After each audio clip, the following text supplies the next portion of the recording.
Hey everyone, it's Old Timer here once again, giving a brief update on my channel. But before I get into that, I wish to give my best to everyone who's working right now, whether it's in the health industries or any of the essential places that are open, even fast food, groceries, grocery stores, whatever field you're in and you're out there dealing with all this craziness, you have my thanks and gratitude.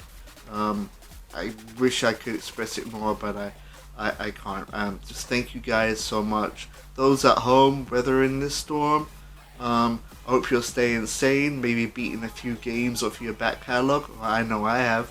Um, Perhaps even picked up on a hobby or two um, to get you through this period of time.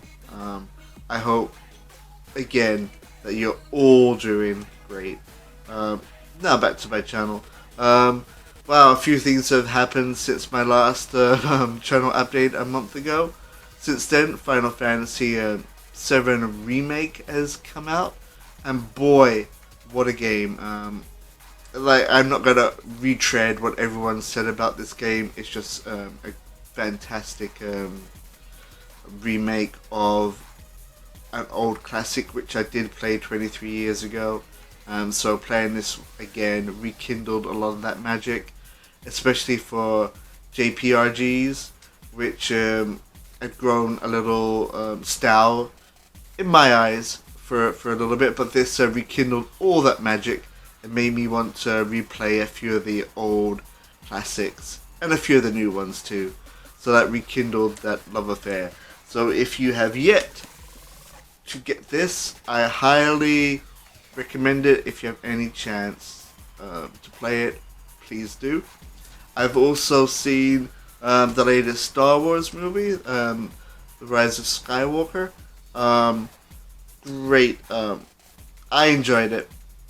I did, though, read quite a bit of the book, its companion book, so it filled in a lot of the gaps for me. I know quite a few fans were not pleased with a few of the directions or a few of the missing plot holes that the movie does not address, but the book does, and I know you shouldn't have to read a book to explain why the movie didn't do some things or skipped over some things.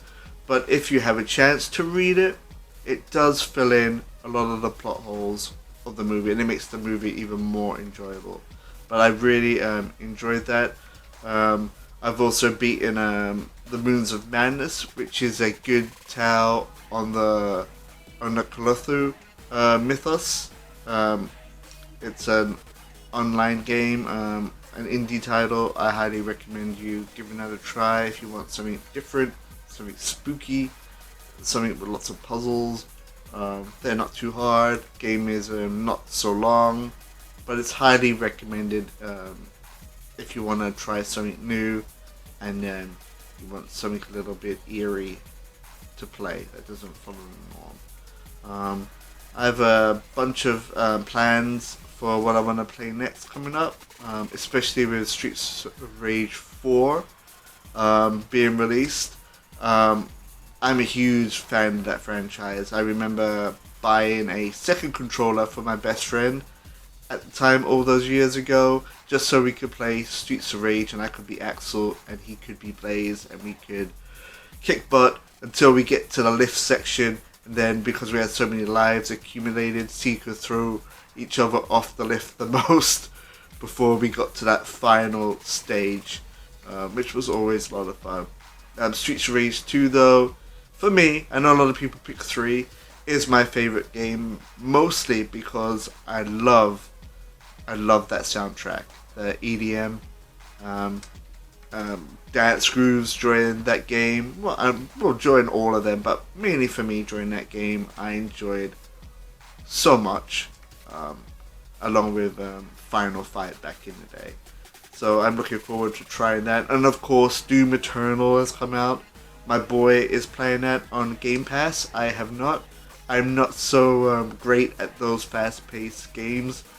My 14-year-old, though, is kicking butt on the highest difficulty and trying to 100% complete it.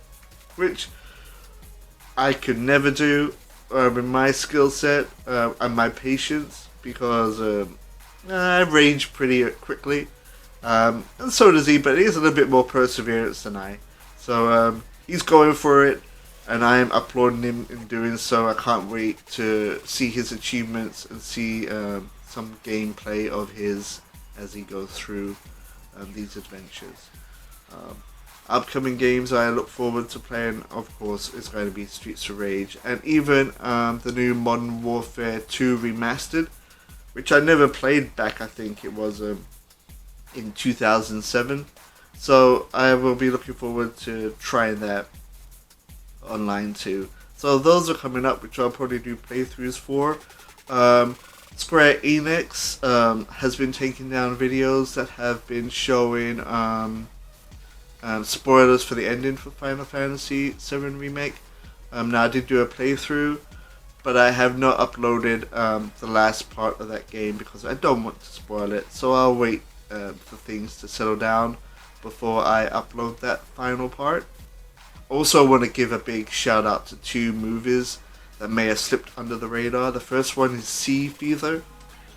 Now, if you haven't seen this, it's a great tale of think a little bit of The Thing and Alien and the Abyss set at sea.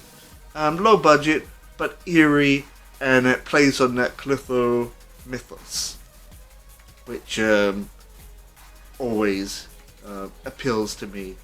And what goes along with that, another movie is Underwater. I know it has Kirsten Stewart, and a lot of people have naysays about her, but in this role I thought she was great, and a few other roles too I thought she put in good performances. This movie though has a lot of detractors, and I can see their side of it, but for me I totally enjoyed this movie. For some, especially the end, which I'm not going to give away. The ending blew me away. And it checked all the boxes that appeals to me. So give Sea Fever a watch, and give Underwater a watch too if you have not seen those. If you want monster flicks, we gotta support these types of movies. Otherwise, we'll be stuck with the same format. It'll be Fast and the Furious 20, and there won't be any kind of growth in any of the genre fields when it comes to movies. We'll just be seeing the same things over and over again. I don't think we all due a change and a refresh here and there of what we see and what we experience. So I highly recommend those two movies.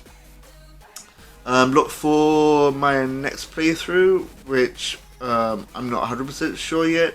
I'm thinking maybe Streets of Rage, maybe Modern Warfare Remastered, but again, I have a back catalogue of quite a few games I need to get through, but I will update on my Facebook page, which is again the same name as my channel, Old Timers Video Gaming Corner, and also check out my Instagram, which is O.T.V.G.C, acronym for Old Timers Video Gaming Corner, which will contain lots of memes and funnies and random stuff that interests me, which maybe you can peruse and give a look, maybe a like and a share, and even a subscribe on my Facebook channel, just to say hi. Also, I have a Xbox Live Club online, which is Valiant Knights of Gaming, so check that out. It's a club that for gamers, no matter what walks of life, no matter what your interests are, it's a community where we all come together, help each other, talk about things that interest us, no drama at all, just people talking about things they enjoy, sharing pictures, videos. I try to post something new every few days on my club, so please check that out too. So that's about it for this brief channel update. Again, I hope you're all doing well. I hope you're all safe, staying as best isolated as you can. Again, if you're on the front line, whether it's the health industry or grocery store associate, or no matter what you're doing out there on those front lines. You have my gratitude. Thank you all so much. And when you have time, stop by my channels and check them out. Old Timers Video, Old Timers Gaming Video Corner on YouTube and Facebook, as well as O.T.V.G.C, which is my Instagram page. Thank you all so much. Have a great day.